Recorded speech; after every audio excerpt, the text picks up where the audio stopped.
कैसे हैं आप लोग, है ना। मुझे आशा है कि आप लोग मस्त होंगे, अपनी अपनी पढ़ाई में बेस्ट होंगे। तो आज इस वीडियो में क्या है, संडे है। क्या है, संडे है। तो आज किस वीडियो में मैं बताऊंगा ऑफलाइन में जो लिया था टेस्ट, है ना। 50 प्रश्न में लिया था एक बच्चा, 50 में 49 है जी। एक हल्का सा 50 में 50 हल्का सा मिस्टेक हो गया, है ना। बहुत अफसोस उसको लग रहा है ना। बहुत सारा ऐसे बच्चा 40 प्रश्न, बहुत 40 42 43 बहुत सारा बच्चा के था, है ना। चलिए आप लोग देखिए, आप लोग कितना मार पाते हैं। आप लोग कितना मार पाते हैं। हिंदी बुक है कक्षा 10 अति महत्वपूर्ण प्रश्न मैट्रिक परीक्षा 2020-2023, है ना, बिहार बोर्ड। अब जो भी बोर्ड का हो, अगर आपके पास गोधूली है ना, गोधूली है, श्रम विभाजन जाति प्रथा फर्स्ट चैप्टर है, सेकेंड चैप्टर है, 20 के दांत, तो आप पढ़ सकते हैं। क्लियर है। चलिए बताना स्टार्ट करते हैं और बने रहेंगे वीडियो में, है ना। अभी वीडियो लाइक नहीं कीजिएगा, बाद में वीडियो लाइक कीजिएगा। आपको जब बढ़िया लगे ना तो वीडियो लाइक कीजिएगा, ऐसे नहीं कीजिएगा। चलिए बताना स्टार्ट करते हैं, बने रहेंगे 10 मिनट में, है ना। डॉट डॉट डॉट की दृष्टि से भी प्रथा गंभीर दोषों से युक्त है। क्या है जी, यानी डॉट डॉट के जगह पर क्या भरेगा, डॉट डॉट के जगह पर क्या भरेगा, है ना। जा ई पर श्रम विभाजन का लिखा कौन है।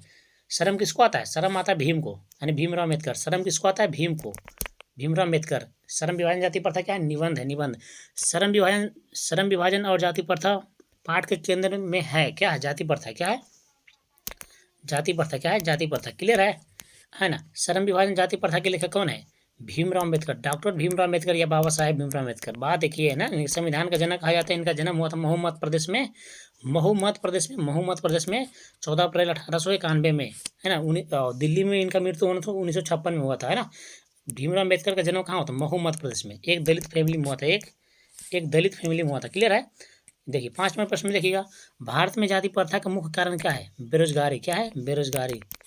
बेरोजगारी है, बहुत बढ़िया। बाबा साहेब यानी भीमराव अम्बेडकर, है ना, अम्बेडकर डॉट डॉट डॉट भी एक थे। क्या थे, वकील थे। क्या थे, वकील थे। क्या थे, वकील थे। क्लियर। भीमराव अम्बेडकर का जन्म कब हुआ था, भीमराव अम्बेडकर का जन्म हुआ था 14 अप्रैल 1891 महू मध्य प्रदेश में। महू के मध्य प्रदेश में एक दलित फैमिली में हुआ था, है ना जी। ये संविधान का जनक किन्हें माना जाता है, संविधान का जनक किन्हें माना जाता है, डॉक्टर भीमराव अम्बेडकर को, है ना। भीमराव अम्बेडकर की मृत्यु कब हुआ था, है ना, सितंबर 1956 में। सितंबर 1956 में दिल्ली में हुआ था। कहाँ हुआ था, दिल्ली में हुआ था। संविधान का जनक ये माना जाता है, किन्हें कहा जाता है, भीमराव अम्बेडकर को। देखिए डॉक्टर अम्बेडकर, देख लीजिए यहाँ पे गलत लिखा हुआ अम्बेडकर, है ना। डॉक्टर भीमराव अम्बेडकर किस वर्ग के परिवार में जन्म लिए थे, है ना, दलित परिवार। इनका जन्म को होता 14 अप्रैल 1891 में, 1891 में एक, है ना, 1891 में हुआ था। महू के मध्य प्रदेश में। जाति प्रथा किस प्रकार का विभाजन है, अस्वाभाविक है। क्या है, अस्वाभाविक है। क्लियर, है ना। विडंबना का अर्थ क्या है, विडंबना का अर्थ क्या होता है ना, बहुत ज्यादा महत्वपूर्ण प्रश्न। उपहास होता है। क्या होता है, उपहास होता है। क्लियर है। अगला में आएगा, बाबा साहेब यानी भीमराव अम्बेडकर किस मुख्य विख्यात भाषण इनमें से कौन सा है, विख्यात भाषण कौन, एनिहिलेशन ऑफ कास्ट। इनका रूपांतरित हिंदी में कौन किया था, यानी इनको ट्रांसलेट हिंदी में कौन किया था, ललई सिंह यादव ने किया था। एनिहिलेशन ऑफ कास्ट के, है ना, एनिहिलेशन ऑफ कास्ट के रूपांतरित हिंदी में क्या था, ललई सिंह यादव। क्लियर है। आइएगा, भारतीय संविधान के निर्माण में महत्वपूर्ण भूमिका किसकी थी, भीमराव अम्बेडकर की। भीमराव अम्बेडकर किसी भी इनको संविधान का जनक कहा जाता है ना जी। संविधान लिखने में कितना टाइम लगा था, 2 वर्ष 11 महीना 18 दिन। रंग तो नहीं है, देखिए 2 वर्ष 11 महीना 18 दिन लगा था। क्लियर है। सेन साहब खोखा को क्या बनाना चाहते थे, कहाँ से आ गया, है ना, 20 के दांत से आ गया। कहाँ से आ गया, 20 के दांत। पहले देखिए 20 के दांत क्या है, 20 के दांत किसी का होता है कि कहानी, क्या है, 20 के दांत थोड़ू किसी का होता है, 20 के दांत किसी का थोड़ू होता है, एक ही तो कहानी है। क्या है जी, कहानी। 20 के दांत किसी का नहीं होता है। क्या है, कहानी। पूछेगा 20 के दांत है, क्या है, 20 के दांत कहीं सुने किसी का होता है, नहीं होता, ये कहानी है ना। और कहानी क्या है, नया कहानी। कैसा कहानी, नया कहानी। इसका लेखक कौन हो गया, नलिन बिलोचन शर्मा। कौन हो गया लेखक, हो गया नलिन बिलोचन शर्मा, है ना। सेन साहब खोखा को क्या बनाना चाहते थे, बिजनेसमैन या इंजीनियर। क्लियर है, बिजनेसमैन या इंजीनियर। सेन साहब देखिए क्या है, सेन साहब की नई मोटर कार कितने की थी, 7,500 की, 7,500 की थी। 7,500 की थी और काले रंग की थी। क्या थी, काले रंग की थी, काले। चलिए, नलिन बिलोचन शर्मा का जन्म कब हुआ, 18 फरवरी 1916 में। 18 फरवरी 1916 में हुआ था। 18 फरवरी 1916 में हुआ था, है ना। ये 20 के दांत के लेखक है जी, 20 के दांत कहानी के लेखक है ना। खोखा के दांत किसने तोड़े थे? मदन ने 2 दांत तोड़े थे। कितना? 2 दांत। मदन कौन था? गिरधर लाल के बेटा था। गिरधर लाल के बेटा कौन था? मदन था, है ना। बोलेगा 20 के दांत के विलन कौन है जी? विलन कौन है, यानी हीरो कौन है, सॉरी नायक कौन है? नायक विलेन हो गया कासू या खोखा, कासू या खोखा, इसी का नाम है खोखा। खोखा हो गया, ये हो गया गुंडा हो गया, यानी विलेन हो गया, विलेन हो गया। लेकिन नायक कौन है? नायक हो गया मदन किसी से नहीं डरता था, गिरधर लाल का बेटा था। इसका पिताजी गिरधर लाल सिंह साहब के घर में एक किरानी था। क्लियर है? किसने तोड़ा था? मदन ने तोड़ा था। 20 के दांत पाठ की विद्या है, क्या है जी? बोले थे ना, ये कहानी नया है। क्या है कहानी? ये कहानी है और नया है। किसने लिखा था? नलिन विलोचन शर्मा ने लिखा था। सेन साहब की आंखों का तारा था। कौन था भाई? खोखा था। खोखा या कासू? देखिए, खोखी ने खोखा मारी, खोखा या कासू? खोखा या कासू? अगला में आइएगा क्या बोल रहा है? मोटर कार को कोई खतरा हो सकता है, किससे हो सकता है? मदन से, क्योंकि इसका ड्राइवर से एक बार लड़ गया था। जरी वो बच्चा था, 5 या 6 साल का बच्चा था, इसका गिरदवानी पकड़ता था, समझ गया ना। तब बोला था सेन साहब, बोला था ऐसे ही बच्चा आगे जाकर क्या बनता है? गुंडा या चोर मवाली बनता है ना। आएगा, महल और झोपड़पट्टी की लड़ाई में अक्सर महल वाले जीतते हैं, है ना। महल वाले जीते हैं। उसी हालत में जब दूसरे झोपड़ी वाले उसकी मदद अपने ही खिलाफ करते हैं। किस पाठ की पंक्ति है? 20 के दांत क्या कहानी किसने लिखा था? नलिन विलोचन शर्मा ने लिखा था। क्लियर है ना। ऐसे ही लड़के, कौन बोला था? आगे तुरंत बताए थे ना। ऐसे ही लड़के आगे चलकर गुंडे चोर डाकू बनते हैं। यह पंक्ति किस कहानी से है ना? ये किसने बोला था? सेन साहब बोला था। कहीं मिलेगा सेन साहब की धर्म पत्नी, है ना जी, कहीं मिलेगा, लेकिन गलत आंसर है। किसके अनुसार सेनों के सिद्धांत को भी बदल दिया था? खोखा कौन था? खोखा साला बहुत ही हरामी आदमी था, बहुत ही ज्यादा अब बात था, है ना जी। बोलेगा खोखा किन किन मामले में बात था? तो खोखा बोलना सेन साहब की एक बेटा था होगा, और ये है ना सभी मामलों में अब बात था। जैसे खेल हो गया, पढ़ाई कुदाई हो गई, सब में अब बात था। बेटी को सेन साहब क्या बोलता था? कठपुतली। बेटा के लिए कोई नियम में नहीं था, है ना, कोई नियम में नहीं था। क्लियर है ना। अगला प्रश्न में आइएगा। अगला प्रश्न में कहाँ गया यार? अगला प्रश्न 24 नंबर में आएगा, है ना। 20 के दांत कहानी, बोल रहा 20 के दांत क्या है? कहानी किस वर्ग के अंतर्गत अनेक अंतर्विधियों को उजागर करता है? मध्य वर्ग को। सेन साहब की मोटर कार का नाम क्या था? पहले मोटर कार कितना था? 7,500 का। 7,500 का काले रंग का था। काले रंग किससे खतरा था? खतरा था मदन से खतरा था। सेन साहब की मोटर कार 7,500 का था, लेकिन काले रंग का था। कितना? कौन गाड़ी का नाम क्या था? स्ट्रीमर इंड था। ये भी पूछता है प्रश्न, है ना। दृष्टिकोण के रचनाकार कौन है? नलिन बिलोचन शर्मा है जी। 20 के साथ है ना। सेन साहब की मोटर कार किस रंग की थी? काले रंग की थी। 7,500 में काले रंग की थी। डर था मदन से, है ना। सेन साहब के बेटा का नाम क्या था? कासू या खोखा। और गिरधर लाल के बेटा का नाम क्या था? मदन। वही तो हीरो है जी, नायक वही है। और विलेन कौन है? खोखा, मदन खोखा। दक्षिण भारत में द्रविड़ भाषा परिवार की कौन सी भाषा सबसे अधिक प्रचलित है?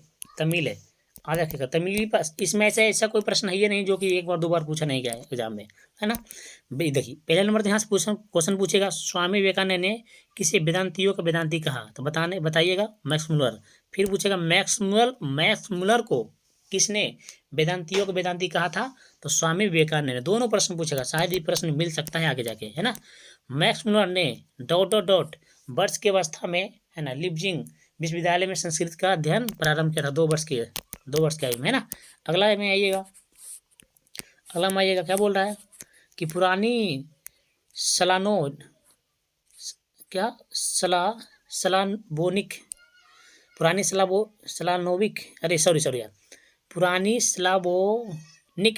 भाषा में चूहों को क्या कहते हैं? माइस, है ना। यानी लैटिन भाषा में मूस बोलते हैं। लैटिन भाषा में मूस बोलते हैं, लेकिन स्लावोनिक भाषा में माइस बोलते हैं। देख लीजिए, दोनों प्रश्न रहेगा, है ना।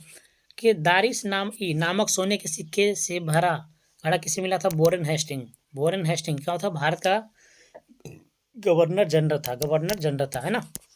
अगला में आइएगा, क्या बोला? किसे बोल रहा है?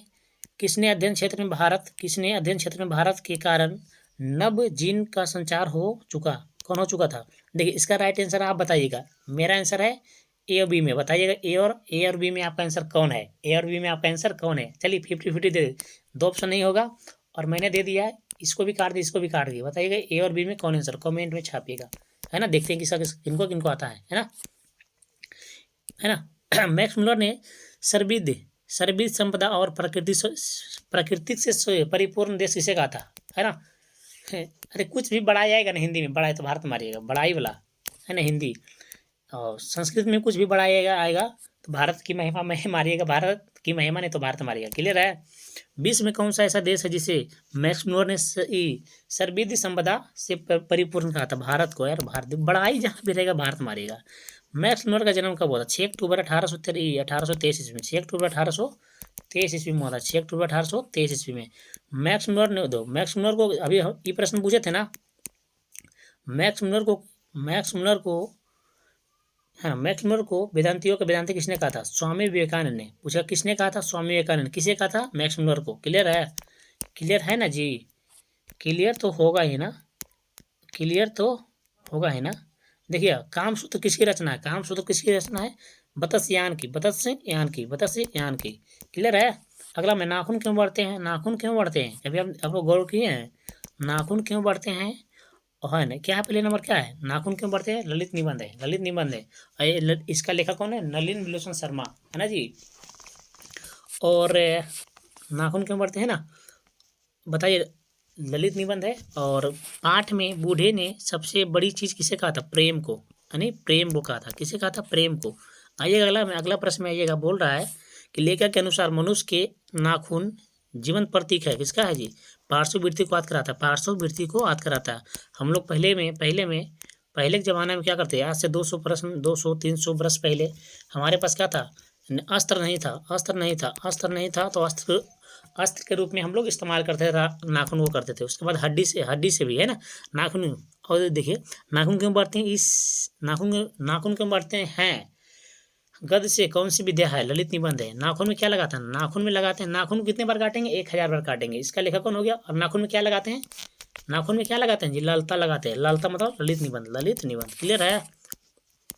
हजारी पर देखिए वीडियो 3 बार कट चुका है और आवाज़ के कारण बहुत ही साउंड इसमें आता है, इसीलिए फिर से मैं चौथा बार मैं रिकॉर्ड कर रहा हूँ वीडियो को। समझ सकते हैं आप लोग, देखते हैं 10-15 मिनट का वीडियो देखते हैं, लेकिन उसके पीछे कितना मेहनत रहता है, 2 घंटा 3 घंटा का मेहनत रहता है ना। पूरा देखिएगा तो लगभग 5 घंटा मेहनत रहता है 10 मिनट बनाने में, 10 मिनट की वीडियो बनाने में। हजारी प्रसाद द्विवेदी रचित पाठ है, नाखून क्यों बढ़ते हैं, नाखून क्यों बढ़ते क्या, ललित निबंध है। सब पुराने अच्छे नहीं होते हैं, सब नए खराब नहीं होते। किस मतलब यह युक्ति है किसका है, बताइए, कालिदास का। कामसूत्र, अरे यार कामसूत्र किसकी रचना है, यार फिर से आ गया कामसूत्र, क्या दो फिर से आ गया ना, कामसूत्र किसकी रचना है, बतसयान की। 2 बार ही प्रश्न आ गया, अच्छा कोई दिक्कत नहीं है। आइएगा, हजारी प्रसाद द्विवेदी का जन्म कब हुआ था, 1907 में। हजारी प्रसाद द्विवेदी का जन्म 1907 में हुआ था। अगला आइएगा, 5 प्रश्न और होगा, शायद 5 प्रश्न होगा। कितना प्रश्न होगा जी, शायद 5 प्रश्न होगा। हजारी प्रसाद द्विवेदी का मृत्यु कहाँ हुआ था, 1979 में। 1979 में दिल्ली में हुआ था। जन्म हुआ था 1907 में, लेकिन 1979 में मृत्यु हो गया था। क्लियर है। कहाँ हुआ था, दिल्ली में। देखिए हिंदी भाषा की लिपि क्या है, देवनागरिक, है ना, देवनागरिक लिपि है। हिंदी भाषा की लिपि क्या है, देवनागरिक है। अच्छा बताइएगा, हिंदी में स्वर कितना होता है, 11 को। व्यंजन कितना होता है, 33 को। स्पर्श क्या होता है, स्पर्श होता है 25 को। स्पर्शी क्या होता है, 16 को होता है ना जी। विशेषण कितने प्रकार का होता है, 4 प्रकार का। देखिए भारत की प्राचीनतम भाषा कौन सी है, संस्कृत है। भारत की प्राचीनतम भाषा कौन सी, संस्कृत है। अगला में आइएगा, मैक्स मुलर ने हितोपदेश का अनुवाद कौन सा भाषा में किया था। मैक्स मुलर ने हितोपदेश का, है ना, अनुवाद किस भाषा में किया था, जर्मन ने किया था। जर्मन में बोल रहा है जी, है ना। उत्तर भारत से नागरी लिपि के लेख कब से मिलने लगे, उत्तर भारत से नागरी लिपि के लेख कब से मिलने लगे, 8वीं सदी से, है ना। बोलने का कितना प्रश्न बताएं, बोलने का बताएं यानी 50 प्रश्न। लेकिन पूरा जब देखिएगा तो आपको बहुत ही प्रश्न इसमें बताया गया, एक्स्ट्रा फैक्ट बताया गया, है ना। तो आई होप दोस्तों आपको वीडियो पसंद आई है। आप नहीं देखें तो इसका सेट नंबर हिंदी का 2 होगा, सेट नंबर 2 होगा। जाकर, है ना, 1 नहीं देखता आप प्लीज़ जाकर देख लीजिए, है ना। डिस्क्रिप्शन में इसका लिंक मिलेगा, नहीं तो प्ले लिस्ट बना होगा, है ना। और इतिहास का पूरा मैं खत्म कर चुका हूँ, इतिहास का, और 8 के 8 चैप्टर आएगा। और आपदा प्रबंधन सब्जेक्टिव ऑब्जेक्टिव नहीं देखने प्लीज़ जाकर देख लीजिए, है ना। और वीडियो पसंद आता है वीडियो तो शेयर कीजिए, है ना, वीडियो को शेयर कर दीजिएगा। वीडियो को शेयर कीजिएगा, प्यारे प्यारे दोस्तों में शेयर कीजिए और कमेंट कीजिए यार, वीडियो पसंद आए कमेंट भी कर दिया कीजिए, है ना। चलिए मिलते हैं नेक्स्ट वीडियो में।